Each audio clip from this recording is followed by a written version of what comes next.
Europe 1, bonjour. Raphaël Duchemin. Et mon invité est experte à l'INERIS. Bonjour Laurence Rouil. Bonjour. Vous avez participé à la rédaction du rapport sur la qualité de l'air qui vient tout juste d'être publié, car aujourd'hui, oui, c'est la 3e journée de la qualité de l'air. Est-ce qu'on peut dire tout simplement qu'on respire mieux ? On peut le dire. Je pense que c'est l'une des principales conclusions du rapport que nous venons de publier, qui est une étude des tendances de la qualité de l'air sur les 15-20 dernières années, avec l'ensemble de données dont nous pouvions disposer, des données de mesure, d'observation, réalisées par les associations agréées de surveillance de la qualité de l'air, des travaux de modélisation également, qui ont permis de reconstituer des cartes de tendance, et le signal est plutôt positif, même si beaucoup reste à faire, évidemment. Oui, alors à quoi mesure-t-on justement cette qualité de l'air ? Vous dites, par exemple, les dioxydes d'azote ont baissé, les particules fines aussi, les pics d'ozone ont été réduits, mais le rapport, et vous le précisiez, se base sur les années 2000-2010. Alors voilà, on a fait une étude complète sur la période 2000-2010, basée sur des observations, basée sur des simulations pour reconstituer les cartographies de tendance. En revanche, les associations de surveillance font des mesures depuis plus longtemps que les années 2000, bien avant même les années 1990. On dispose encore de données toujours plus à notre période. Et donc, même si on s'est focalisé sur la période 2000-2010, on a les tendances sur une plus grande période, de 1990 à 2015-2016, avec les toutes dernières données. Et les signaux sont confirmés. Oui, parce que j'imagine aussi les auditeurs qui sont en train d'écouter d'Europe 1 et qui vous entendent ce matin et qui voient leurs enfants qui multiplient chaque hiver les bronchites chroniques, ceux qui vivent dans la vallée de l'Arve, qui sont soumis à un trafic extrêmement dense et qui souffrent aussi de problèmes respiratoires. Ils sont en train de se dire, non mais on nous prend pour des idiots. Et oui.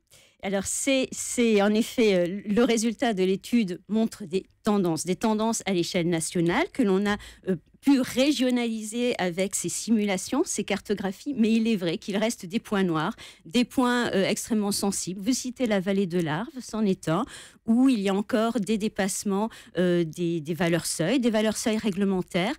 Quand je disais il y a encore beaucoup à faire, c'est également par rapport aux valeurs guides de l'OMS. Il est vrai qu'il y a encore sur de nombreux Organisation mondiale de la santé, sur de nombreux endroits sur le territoire, des dépassements de ces valeurs guides qui sont des valeurs guides pour la santé. Et en effet, on n'est pas au bout de nos peines, mais les politiques initiées il y a quelques années commencent tout de même à porter leurs fruits. Oui, parce que la pollution provoque, et c'est bon de le rappeler, 50 000 morts prématurées en France chaque année. Vous parliez de politique justement. Le Conseil d'État a donné au gouvernement jusqu'à mars 2018, c'est vrai que c'est court, pour ramener la concentration de PM10, les particules inférieures à 10 microns, de NO2, les concentrations de dioxyde d'azote en dessous des valeurs autorisées par les directives européennes. Est-ce que c'est possible ? C'est réaliste comme objectif ?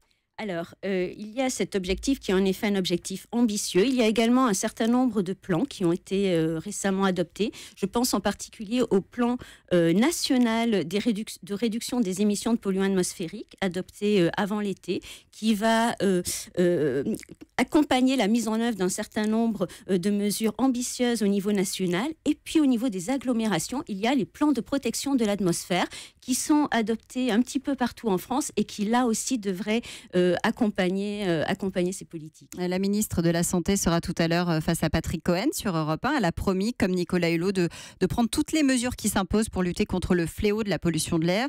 Vous êtes spécialiste de la question. La première mesure, quelle est-elle ? Difficile. C'est un cocktail de mesures. On ne peut pas. Alors, en effet, tous nos secteurs d'activité humaines sont responsables d'émissions de polluants atmosphériques et responsables des niveaux de pollution que nous respirons. On cite naturellement le trafic. C'est vrai que c'est une cible privilégiée. L'industrie, le chauffage résidentiel, l'agriculture, toutes nos activités sont à l'origine de certaines émissions polluantes. Et donc, c'est tout l'objet du plan de réduction de polluants atmosphériques, de pouvoir combiner des mesures sectorielles pour être beaucoup plus efficaces. Oui, ce sont donc des actions collectives qu'il faut mener. Tout un chacun peut y participer. Merci Laurence Rouil d'avoir été avec nous en direct sur Europe 1. Europe 1.